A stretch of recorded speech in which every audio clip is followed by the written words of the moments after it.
Hello, everybody. What if awakening is not about leaving the body or transcending the body, but actually inhabiting it more? My guest today is an expert in bioenergetic medicine. What is that? Well, you're going to find out all about that and more. Dr. Sue Morter has been on my radar for a long time. Here she is now on the screen. Good morning, Dr. Sue. Hello, hello. Wonderful, wonderful to be with you Yeah. always. Yeah. Yes, he is an author, a speaker, and a master in bioenergetic medicine. And we're going to find out exactly what that is. I found out about her a long time ago, but really love her book, The Energy Codes. We're going to find out what the energy codes are. And she has a new book that we're going to talk about, The Anatomy of Awakening. I got that all right, right? You get that all right. Of course you Okay. did. Okay, good. So we'll let her story unfold while we just chat about it. And I have some great questions that are going to bring out topics that I know are completely aligned with our Awaken Way community. So I'm very excited about this special interview. Dr. Sue Morter, thanks for taking the time with us today. Oh my goodness, it's an honor to be here with you. I'm so clear on what you're bringing to the world, and to join hands with you in that effort is truly a great joy. So I can't wait to see where we get to go today.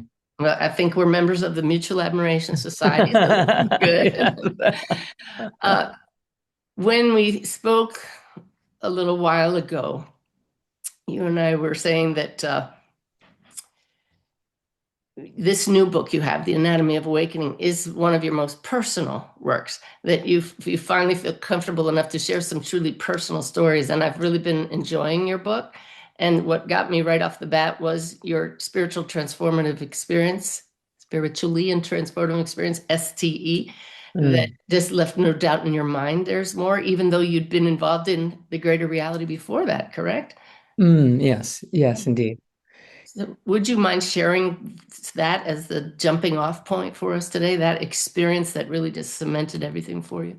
Sure. I was raised in an environment where quantum science was the dinner table conversation. My father was a pioneer in energy medicine, and both of my parents were very enthusiastic and inspired about researching and understanding the nature of nature and humanity's role inside of that greater picture. And so I was raised with this really big, vast awareness of that thoughts create our reality, and that unresolved emotion impacts our health and our vitality, and on and on and on. And I went to school, graduated, set up my clinic as a doctor, working with patients, and having great results, as it would just be expected given the Yeah. role that was Yeah. happening. And I started developing migraine headaches a couple of Oh, years into it, and I couldn't stop them. And I could help patients with their migraine headaches, but I couldn't stop my own. And interesting. it came to a point where I was missing a day or two of work a week, for a period of months, Ooh, in bed, curtains drawn, can't raise my head, just exhausting, excruciating pain. And so I became curious about meditation because I had known that the research showed that it was helpful for headaches. And so I went wow. I went to meditate, to learn to meditate. I went to this retreat, and I instantly started having transcendental experiences the moment that I started meditating. And I, I'm stunned that you weren't meditating until that I point. know, I know, I know. Okay. Well, my father was a scientist and he was a researcher. And so he was thinking his way into Huh. the truths that were being revealed from research on quantum science and so on. But I was not. So this was 25 years ago that I'm talking about. Yeah. And so, but I was, in my 30s at the time. And so in that, I instantly started having these transcendental experiences, like otherworldly. And I just thought, oh my God, this is what meditators are doing. This is what's going on here. Where have I been? And um, and what began to happen about the third time that I dropped into a meditation, um, I had an experience of literally opening up to a world so vast, a realm so vast. I could see in every direction, Uh-huh. spherically, in a light so brilliantly bright. It was 10 times brighter than the brightest day in the desert I had ever seen. And I could see above, below, behind, to the side simultaneously. I could see the earth beneath me about the size of a marble. And I was embedded down into that as a ray of light. I wasn't in a body, but I was me. And I That's had, who we are. yeah, Yeah. and I had this realization that, oh, this is, this is who we all are. And every time I took a breath, this beautiful pink iridescent, this translucent horizon would rise up and lower as I would exhale, and rise up and lower. If I took a big breath, it would rise up huge. And if I took a little breath, it would just, just be small. So it was in response to my choice, this light was moving. So Huh. it was this brilliant light that was becoming love as it passed through me. I could feel it. It was as if I was transducing light into love, which we now know that's what happens, but I didn't know that at the time. And here I was having an experience of it. So I was completely complete, like wholly whole. There was nothing missing. There was nothing broken. There was nothing to become. There was nowhere to go, nothing to prove, nothing to achieve. It wasn't like that at all. And I knew that this was the truth of who we are. And I knew that this thing that I was doing down on this planet beneath me was a project that I was in. And the project was to allow this love that was formulating as it passed through my very existence into this dimension, into this world. I knew that was my job. That's what I was doing. And that was what we were all doing. That to the degree that we allow our breath and our true essence to exist is the degree to which we make a difference here in this realm. And Boy, so, that right there is a soundbite right there. uh, If you could just say that again, the degree to which we allow. Would you just say yeah, that again? That was I, huge. it's like the degree to which we allow our breath and our true essence to reveal into this realm, the greater the difference we make here. That's how we make a difference, Yeah. and it's not what we think, it's it's what we be. It's what we allow to be true about us that makes this whole thing, unfold the way that it is, designed to be unfolding. So it's quite a an honor and an opportunity, and it's truly a sacred space where we get to come together and talk about such things and to allow these things to be true. Because when I started asking, I was traveling and teaching, speaking to doctors and teaching techniques of energy medicine and bioenergetics and such. Um, and all of a sudden, I had the parameters changed on what I was knowing and what I was regularly saying. There was another up level of the conversation that was needing to take place. And so I started asking these 2,000 doctors in the room, and I would ask, how many of you have ever had an experience where you felt that something outside of logic, outside of the expected and the anticipated was happening, and you kind of knew it, you anticipated it, you turned around and there something was, or you made a decision beyond logic and it ended up opening up a new opportunity for you that you never would have anticipated or predicted, et cetera. And almost every hand would go up in this Slowly, right? room. Yeah. And so I said, okay, if almost all of us are having these experiences, could we call them normal instead of paranormal? Could it just Mm. become part of what we accept as, part of who we are, and start exploring that and start animating that and allowing that to become, part of our accepted reality and expand our consciousness in accordance with, that sense, that sensory capacity that we all actually have. We just suppress it, unknowingly. Wow, that's awesome. So your latest book really dives into the anatomy part. In the Yeah. meantime, you had the energy codes. How related are the topics there?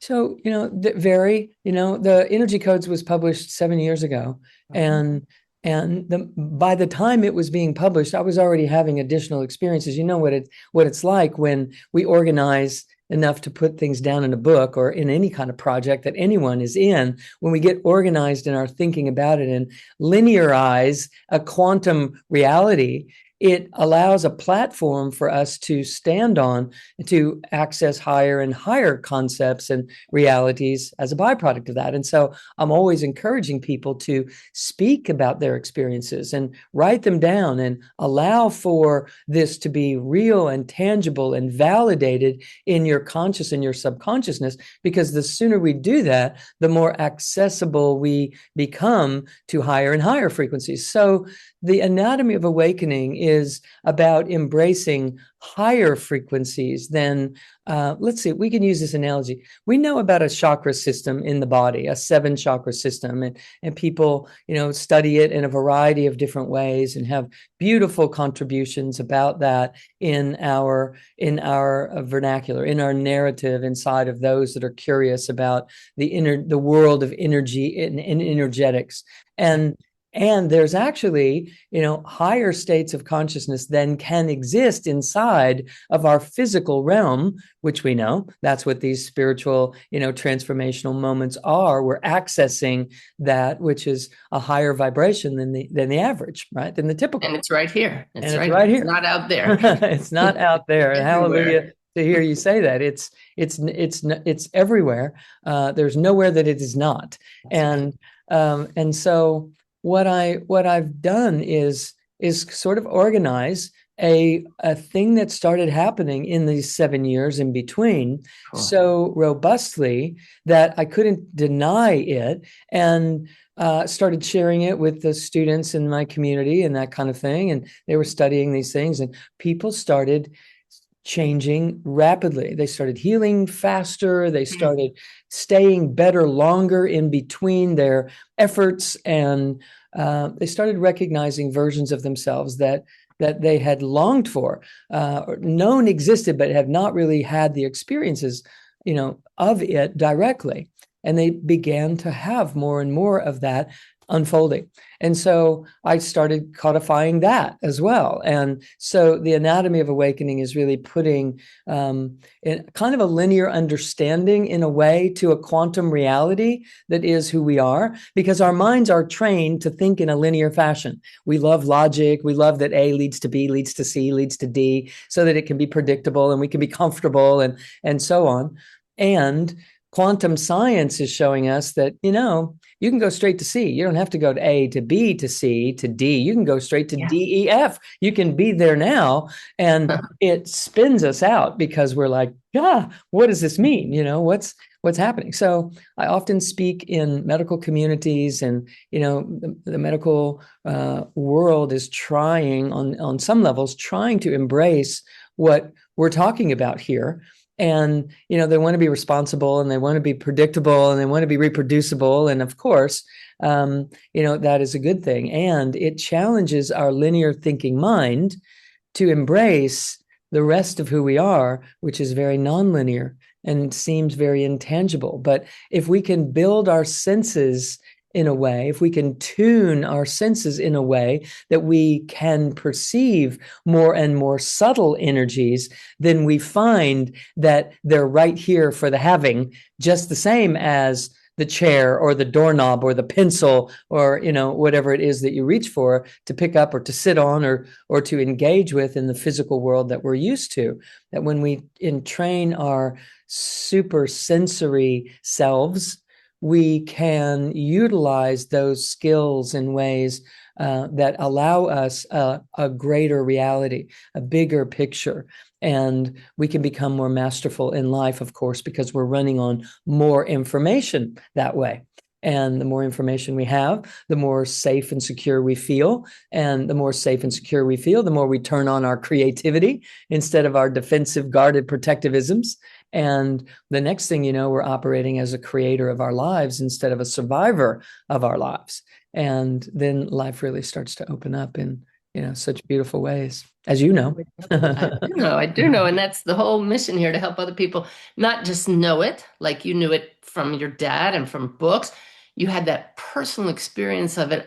Before I get to the next question, I have to comment that I noticed what you're doing here.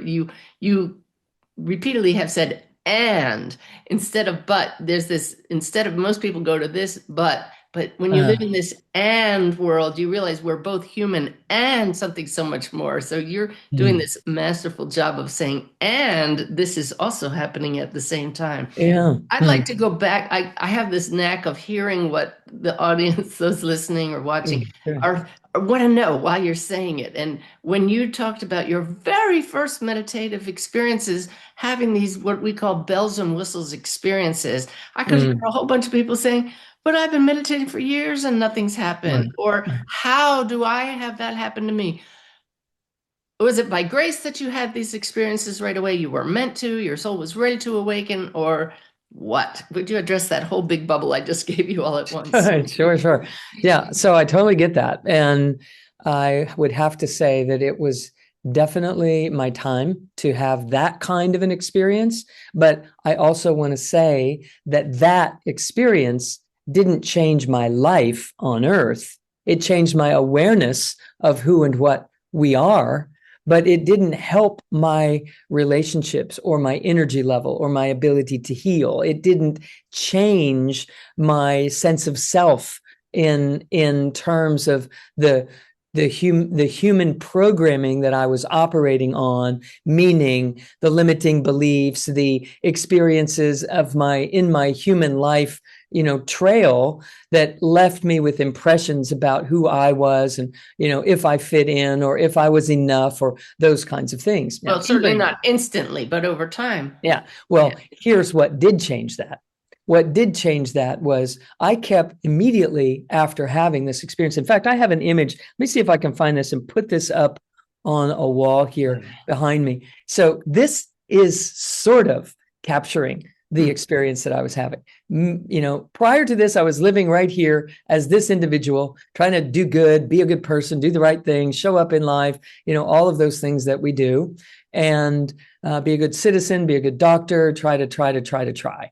Hmm. And I instantly had this experience where I lit up here. Yeah. And as I lit up here, I could see and sense myself down. I mean, the proportion here is disproportionate. It would have been off the Richter scale how high up I was. At least it is perceived that we're high above the earth as far as consciousness can perceive it. But it truly was all as if this was descended down into the body, but it lit up.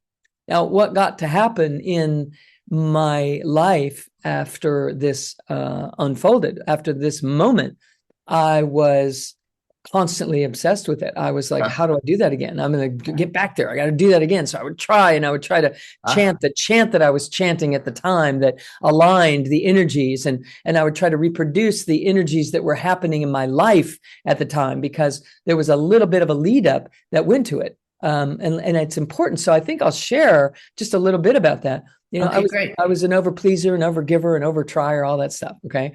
And I was working with a teacher from India who was on to me. Like she knew that I was overgiving and overtrying and da, da, Uh-huh. da. So she gave me a list of things to do that you couldn't possibly do in the amount of time that I was supposed to do it. And that was like over the top for me. Huh. And so I was at this meditation retreat and I was recognizing that I had to do this and I had to get this done. I had to get this done. And I became frustrated because I'm thinking, I work hard in a clinic all week long and now I'm coming here on a weekend. I want to be learning and I want to be engaging. I want something from this. I don't want to be running errands and doing all these things, And so I did something for the first time in my life that I had ever done. I set the list down and I said, well, I said something very explicit and, just to myself, just said, We know. and I walked into the ballroom of this hotel where everybody else was enjoying themselves and chanting and doing this stuff. So I said, I'm going to go in there and do it. I'm going to have what they're having. And so I went in, I sat down, and they were chanting a Sanskrit chant. I didn't know Sanskrit. I was brand new to the whole thing, didn't know anything about what was going on. And so I also would never have been someone who would have sung in public. I was super shy, just reserved and withdrawn. And so I perceived it as singing, which it is not. But just to sit and do that was, I was out of my comfort zone, and I was having to take longer breaths and hold these tones longer and slower than I normally would breathe. So it had me way outside of my personality self, but I Huh. was devoted to it, and I was staking a claim for myself in that moment. Like, I just have to, I have to do something for me, and this is for me.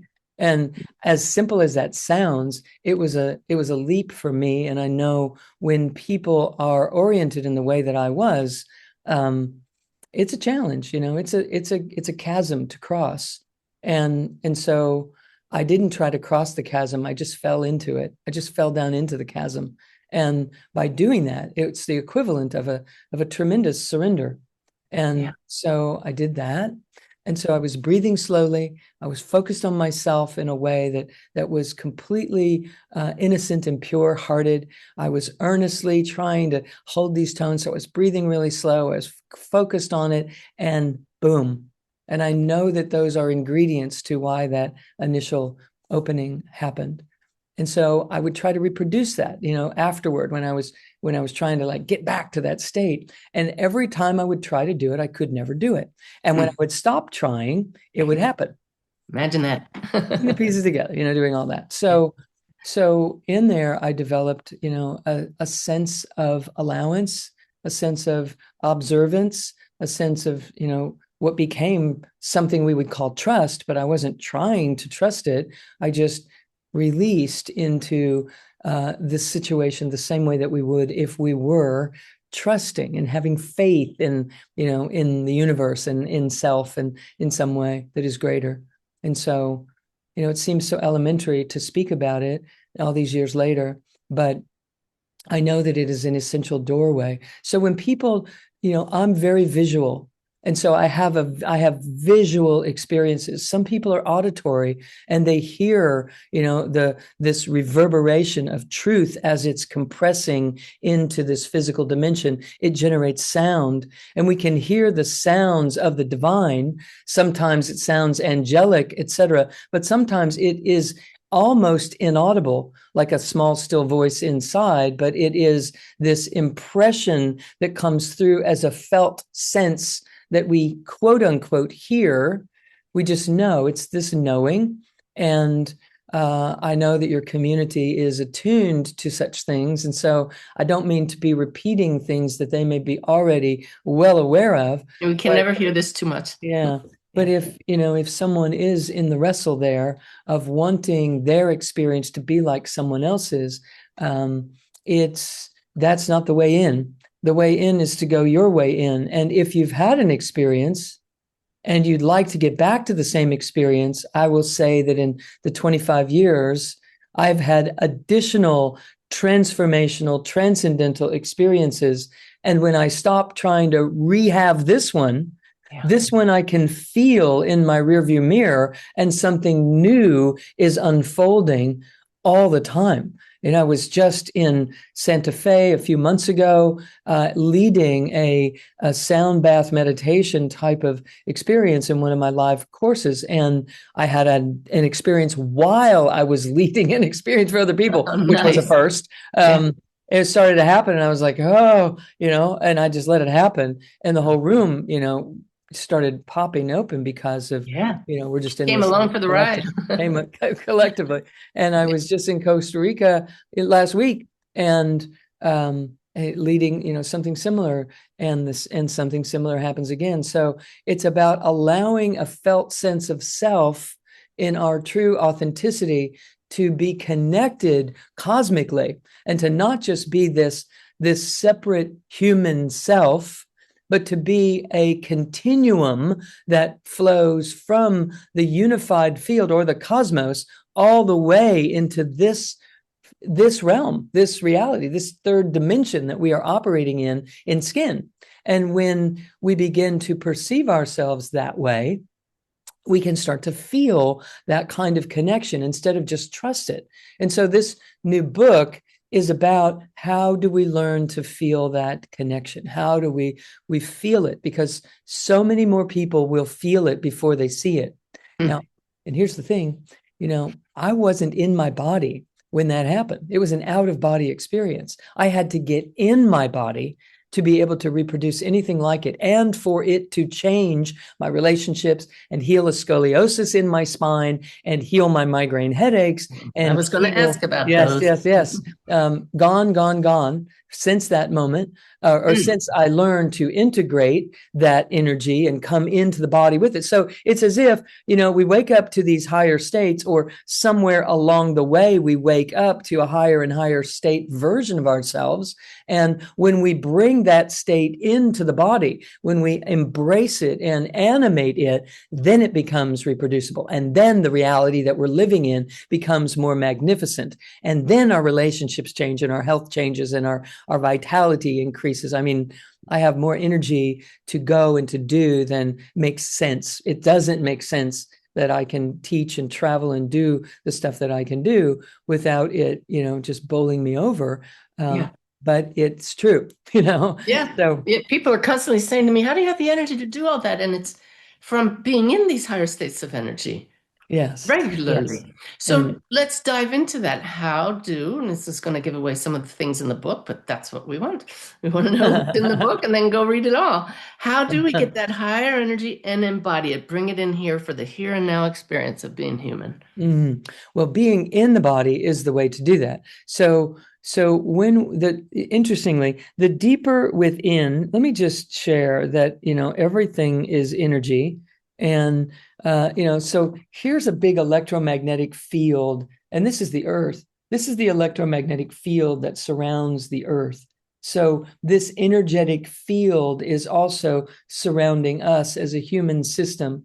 So we see this as a human body here, and we see this whole field that's cycling around and around. So that this energy pours in from overhead and hits the earth and rises up and cycles around like this over and over and over again. And we use it, we utilize it, we spend some of it. Some of it's the nurturing ability to heal. More is always coming in. It's always hitting the earth and rising up and rising up. And so we're always receiving, and it's always just this alchemizing thing that is going on. So I teach that and talk about it in the book, and the I, beauty. I Go need ahead. to ask you a question because Yeah. this is the first time you're changing one of my conceptions. I have felt, but not experienced, that this learned that the energy Uh-huh. flows in from above and it flows in equally from below. I thought that these were two equal and opposite forces coming from the same source, but your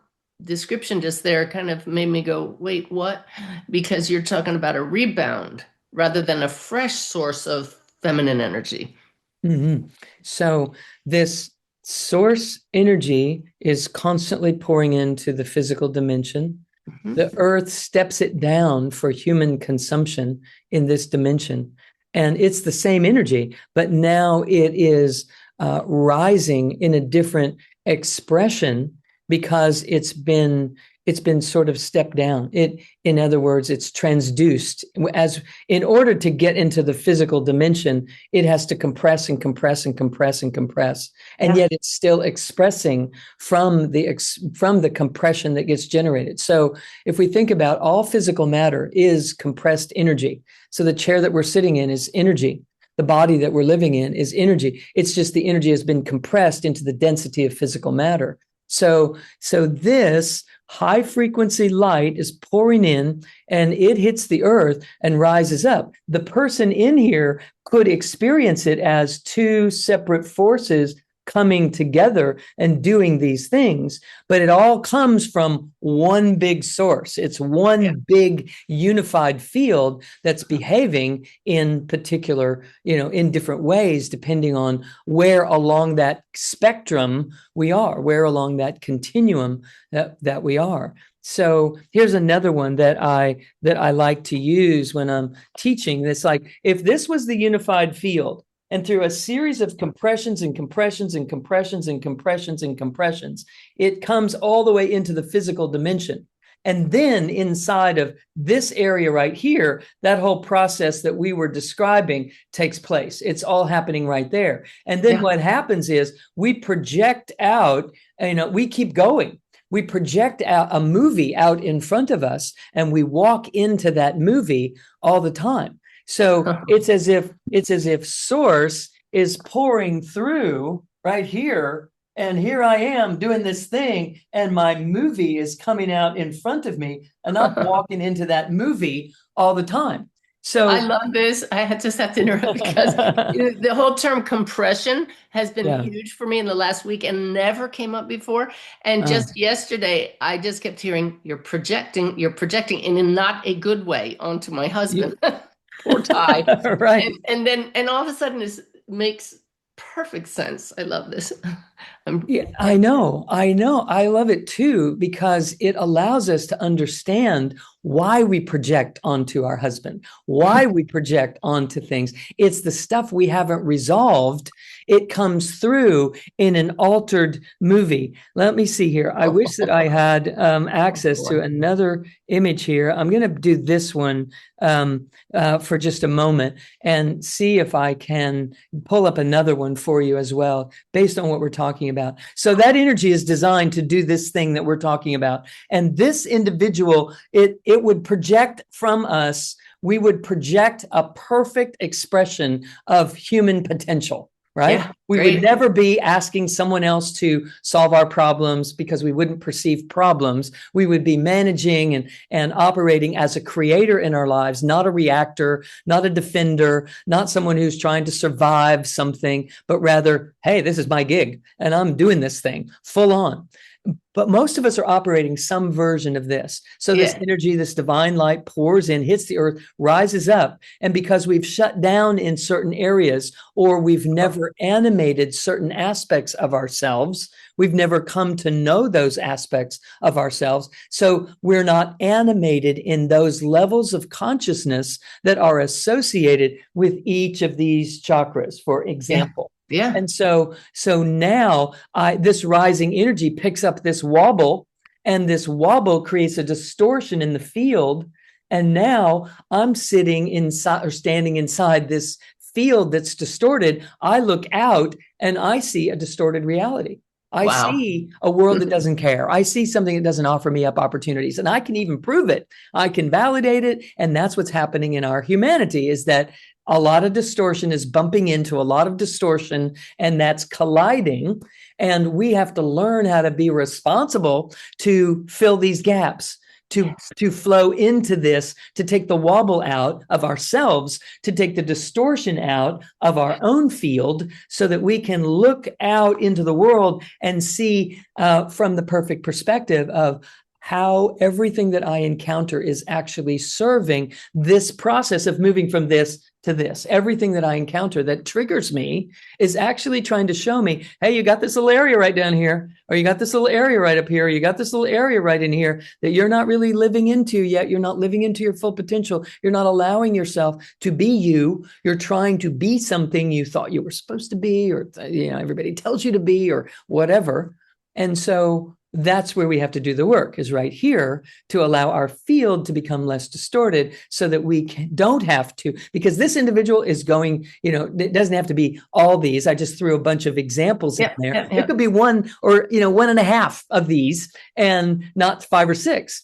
And yet, Oh, if there is something there, just lastly, I'll say, then we have a tendency to project it out into our movie, because we can't not. It distorts what's coming through. And yeah. so we project in a bad way, in a not so good way, non-productive, let's just say. That's right. It's a disempowered version where we project it onto someone else, and we just wait for them to, fix it, and or do something different, so that we don't have to feel triggered, or Right. all the stuff that we do. And so it's a setup for success in the most magnificent of ways.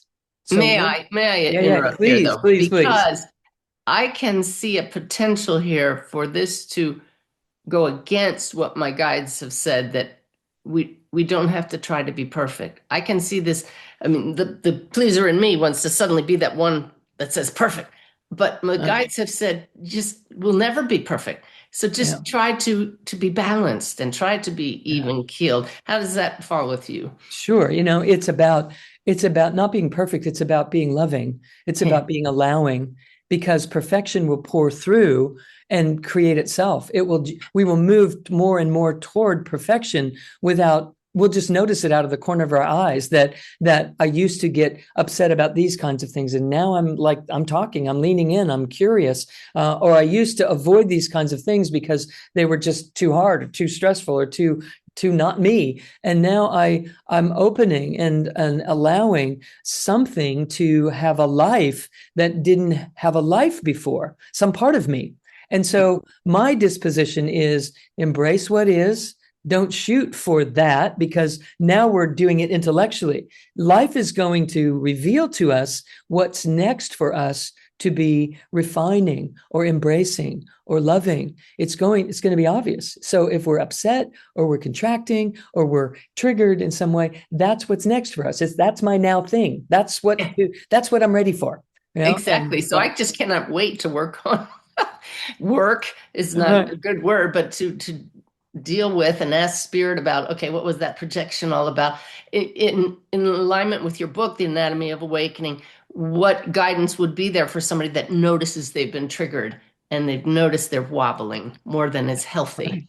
Right. So some of the work that happens right there, or the transformation that happens, is if the mind can't figure it out, and there's a really good chance that the conscious mind won't have the answer, because the trigger is subconscious, right? If it was Yes, yes. conscious, we would be like, well, I'm not going to get triggered about that anymore. We'd figure it out. I mean, we'd do our best effort to figure it out. So if the mind can't figure it out, it means it's not a job for the mind alone. And so when the mind and the body and the breath are working together, now we can find those answers. So when you are triggered, if you are, and therefore projecting, that's the only reason we project, is because we were just before that, we were triggered.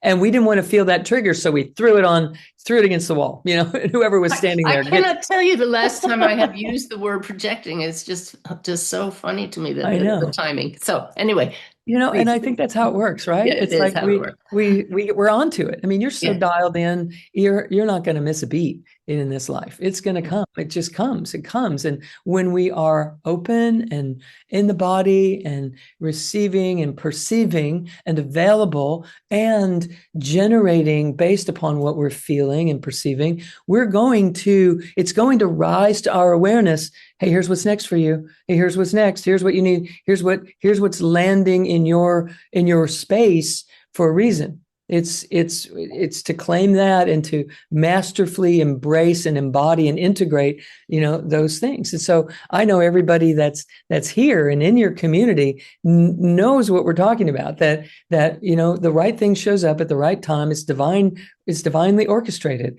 We can't mess up. All we have to do is stay available.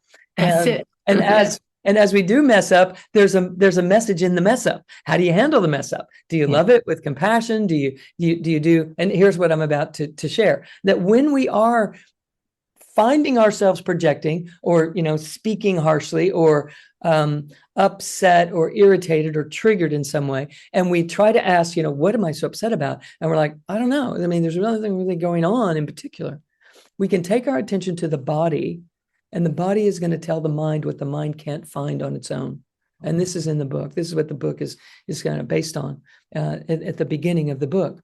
And as such, we say, I'm upset about you, or I'm upset about this thing, and where in my body could I build the circuitry right here? The circuitry, build a more clear path. Instead of doing this, where could I? Where do I need to go to work on what's next for me? What's next, or next, or next, or next, or next, or whatever? Where in my body do I need to build some circuitry to allow for this rising energy to rise in a more homeostatic way, in a balanced fashion that doesn't get distorted and out of sorts all the time? And So as I look at your diagram there and I see that wiggly white yeah, line in the middle, that to me looks like the river, a flowing river of consciousness, energy, light. And what's causing the distortion is some kind of like a rock in the river, like a block Yes. of dense energy. Would that be an accurate analogy? Absolutely. Rock in the river or a gap in a highway, like a pothole. Hmm. Either, both work. You know, I've talked about it in the energy codes. I believe I even use the analogy of the rocks in the river that, you know, Hmm. pick up rapids, and it creates some fierceness in certain areas and allows us, we might be avoiding something right here, but we're refining something right here because extra energy is now, you know, pressing into another part of our consciousness. And so it's all good. If you've been avoiding something for years, you haven't been wasting time, you've been refining another part of yourself. Oh, I love that. But enough, you know, like for 20 years, I got that one polished up. It's pretty shiny. I'd like to explore these other parts of me that have been sitting in the dark for a while. And so here's what we do. We ask, where in the body could I build the circuitry to smooth this out so that I could be more present with more kinds of things every day, more days in a row, so that I feel the stability, and that stability builds upon itself, and it starts to build and take me up into the primitive brain and transcend the primitive brain into higher brain centers so that I can actually start operating as a creator instead of a reactor. That's the big goal overall. But in the meantime, here's how we do that. We say, okay, I am so triggered and I can't figure out what it is. Why does this have a hold of me? Which is a better question than continuing to ask, why do you keep doing that thing that upsets me? Right. Right. Right. That's the question we were running on in our lives. But when we become conscious and we get together and we start like recognizing, oh my gosh, you know, it can't be everybody else's fault all the time. You know, there's got to be something else going on. And what we realize is that all those people that have been upsetting us for so long are just in the movie that we are projecting. They're just in the movie. So it's coming through the distortion of the projector that is this body. And so where in the body could I refine my ability to project accurately and wholly and fully? And your mind is going to answer the question by using the body. It's an amazing thing that happens. The mind will go to your throat or to your heart or to your gut or to your chest. And in this new book, it also takes us into the anatomy beyond just the 7 chakras into a 12 chakra system, a chakra 8 and a 9 and a 10 below us, and an 11 that's running all through us, and a 12 that's this big ascension oval shape, you know, around the physical body that we also have access to. I think I have an image that I can Good, great. Love put this. up for that one as well. Okay. So Yeah. here's this continuum that we're talking about. We're the unified field, and we're compressing into this. This is the 7 chakra system, and a chakra 8 and a 9 and a 10, and chakra 11 is very accentuated in the hands and feet, but it also is the energy that's inside this whole ascension body. And chakra 12 is this big oval that is really comprising the same thing in this image that we were looking at. This is the higher self right here. We think about the higher self that way, but if we also think about the higher self this way, it begins to give us something a little closer to home that we can work with, closer to what we're familiar with. Why in your previous diagram does it appear to be separate from us? You know, I perceived it this way because I wasn't in my body when I woke up. I woke up Okay. here.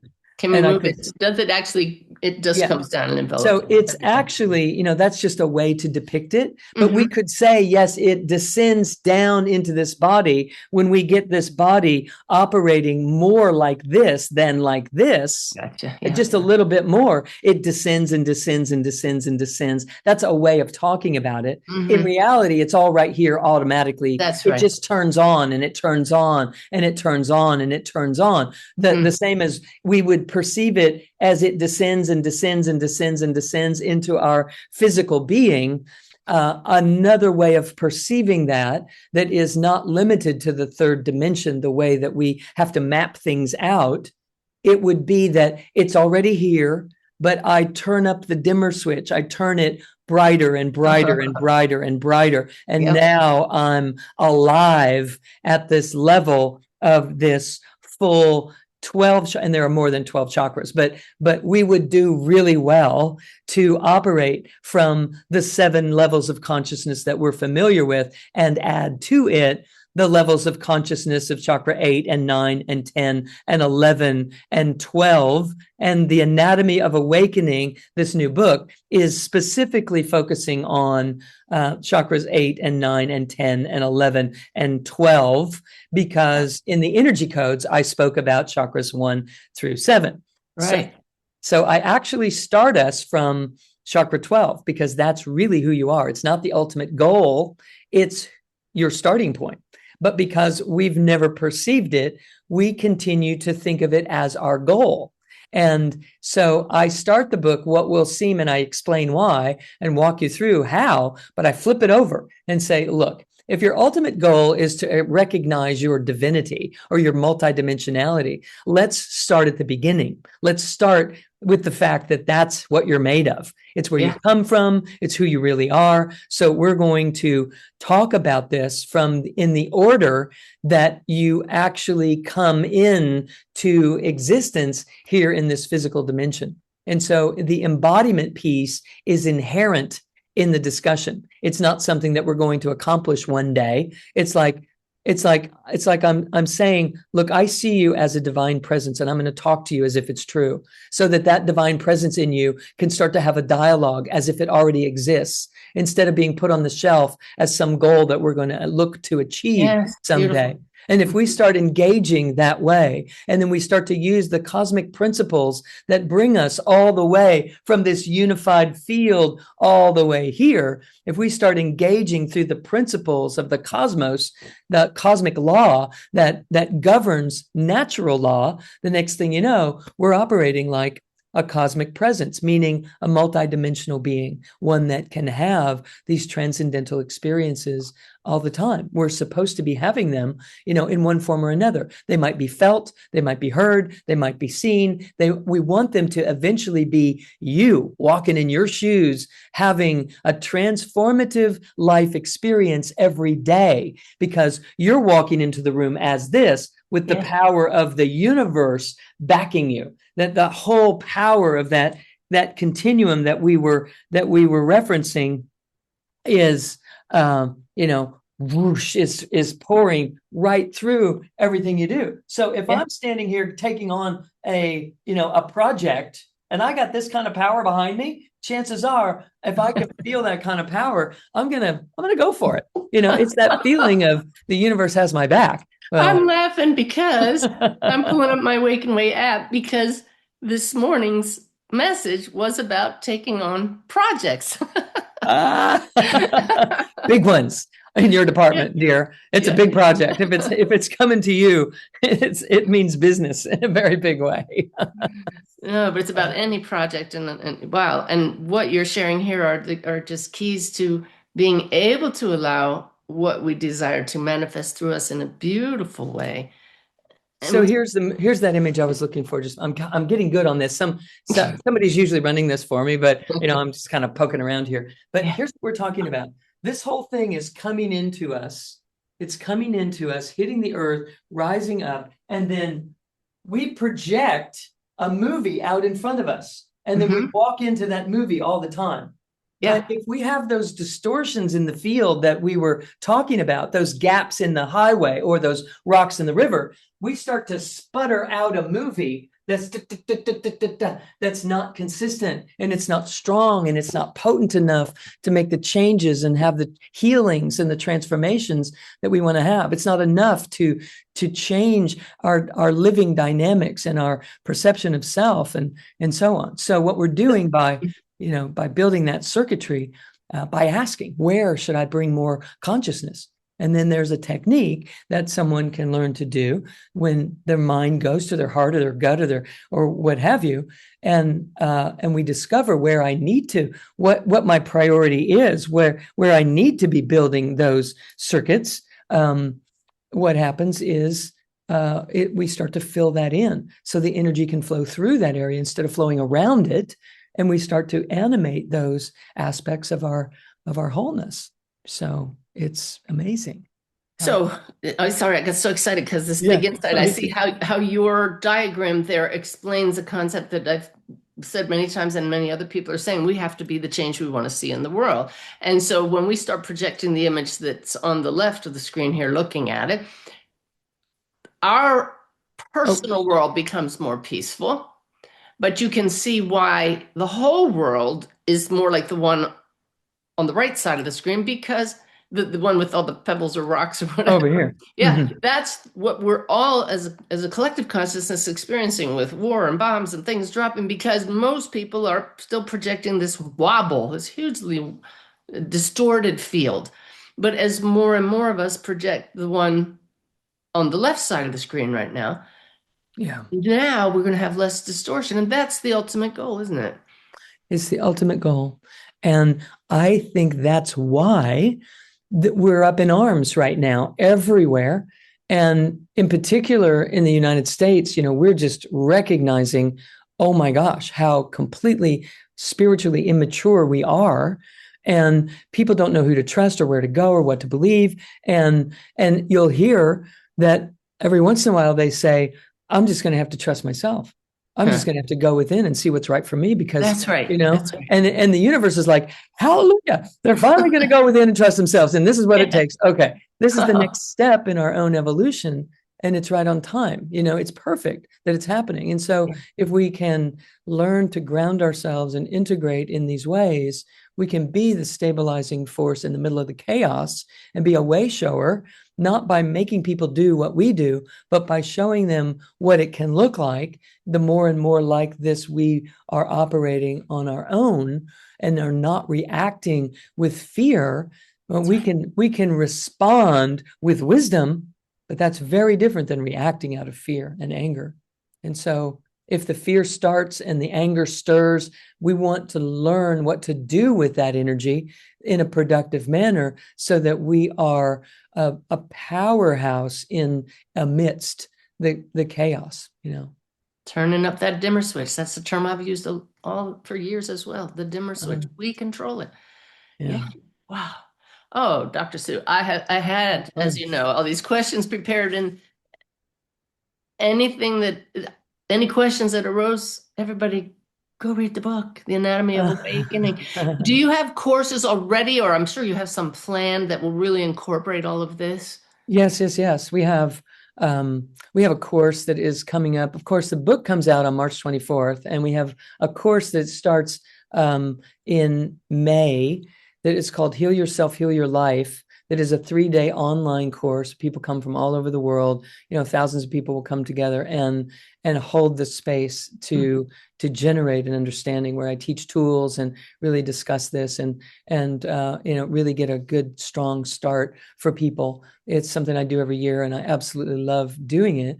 And from that, I also have a year-long study program that people can take if they really want to learn how to embody and to build the circuitry to be able to truly be this difference in the world in an embodied fashion. Because so many of us want to, we do want to shoot up and have those experiences or have these knowings at least, and be able to feel and sense. And it's a recalibration. It's a reorientation of the uses of our faculties that we have to go through. And so I absolutely love walking people through that. It's, as you can tell, I mean, I'm as passionate as you are about this, and I'm on fire with it all the time, because it's a greater truth than the one that we were walking around in as a majority. And as we tap into it, our lives literally change. We see life completely differently. We don't try to avoid things. We embrace them as they surface, because we know that if I have some resistance to it, it's my own, sputtering movie that is happening because of the wobble in my field, and because I'm here to move this to into something more like this. Yeah. Every moment that I do something remotely close to doing so feels so exhilarating and rewarding that it literally changes our chemistry, and it changes how we operate, and we heal on every level in our lives, not just scoliosis and migraine headaches, but also, blood sugar issues and allergies and asthma and chronic degenerative inflammations, inflammatory processes, all of it. It's all part of a spectrum that is unfolding in our lives. And we want to move, higher and higher into that spectrum, because the higher we get on that continuum, the more refined the energy is. And the more refined the energy is that's rushing through our system, the greater healing capacity it has. It's not dense and heavy. It's enlivening and effervescent and flourishing and rejuvenative and clarifying and healing. So that's what it's all about. It is what it's all about. I'm so excited. So everybody, if you're feeling what I'm feeling, like if you learned some really great things today, and I did, just reframing things that I've already been working with. I Mm. can't wait to go practice this, go back and look at parts of your book that will now make even greater sense. Watch this one again. I loved it, Right. this interview. But I'm going to go sit in this chair where I meditate, and I'm going to go back to yesterday and ask Spirit to show me, okay, where were the times where I was saying you, and then Uh-huh. recognizing that was projection, and then Right. ask the body, like Dr. Sue suggested, and just wait for the insights to pour in, and look forward to Ty saying, wow, something in her changed and I didn't have to. Right. He's going to be thrilled. Yeah, me too. So Me when too. we find that area, I just want to lastly say this for everybody Please. so that they can really benefit from what the mind will reveal in the body. Like, your mind is going to land in your gut or in your heart or in your throat or somewhere in your body. And then the invitation is, go there, go into that spot. Don't just stay in your head and look at your heart or look at your gut, like as if you're going in an elevator and going down an elevator shaft, and the elevator is opening inside that area of the body that your mind just went to. Go in there and sit down and breathe and turn up the love, the desire to love, the desire to feel compassion, the desire for forgiveness, all of those things, and then move into love or compassion or forgiveness, whatever it calls, but stay in that area of the body and kind of hug it, because it activates the physiology. The muscle fibers start gathering photon density that starts to cause your body to glow and emanate in ways that it wasn't, because it was shut down in one of these ways. And so when you're there and you're sitting and you're loving and you're breathing, what happens is you move in to a part of yourself that you maybe didn't know you were avoiding or sidestepping, because back when you were 5 or 10 or 15 or 25 or whatever, it worked for you to just step around that. This thing didn't go well. Okay, never mind. I'll sweep it under the rug. But eventually we got to clean the house. We got to get out of that rug. And so this is what you're able to do. So you bring the breath of loving presence into that area, meaning you have to be present there, and you have to be loving, and you have to be breathing in that spot that your mind went. Instead of just becoming aware, it's not enough. To embody, we have to go in there and enliven that area and live with it and breathe as that, spend time with it. As you get up after you've done what I just say, you'll feel something shift. You'll feel something like, oh, I got it. I something happened. You've got warmer. It got softer. Something loosened up in some way, or just felt more alive in some Mm, way. it's Then, great. spend Yeah. some time with that the rest of the day while you're walking around doing all your stuff. Just keep your eye in there. Really honoring this part of you that is ready to reveal. It's trying to reveal. So, just wanted to make Mm. sure that we gave you the Oh, that oh, how to benefit from what you're witnessing when you sit and ask, where in my body could I build some circuits to better be able to handle these kinds of situations. it's perfect. And everybody, that was literally the doctor's advice. Yes, yes, I'm gonna Yeah. write a script for that right now. Okay. Noted. I'm going to go put it to use right now. Dr. Sue Morter, what a joy. What a pleasure Mm. to have you share your wisdom with us. And it's so practical, so immediately applicable and into the future. Thank you so much. It is truly, truly my great, great joy and an honor to be here with you. And it's my reason on the planet is to be bridging this world for some reason. And I'm thrilled and honored to be in that role. So All right. blessings to everyone. Thank you so much for having me. And I Yes, look forward indeed. to when we get to play again Oh, same here. soon. Yes. Same here. Don't go away, Dr. Sue. Okay. Okay, everybody. Wasn't she awesome? The teaching amazing. All right. I'm just so grateful the universe created this opportunity where I needed to do an interview because I couldn't be live with you, but I'll be back live hopefully next week for the Always Connected show. In the meantime, go out and have a great week.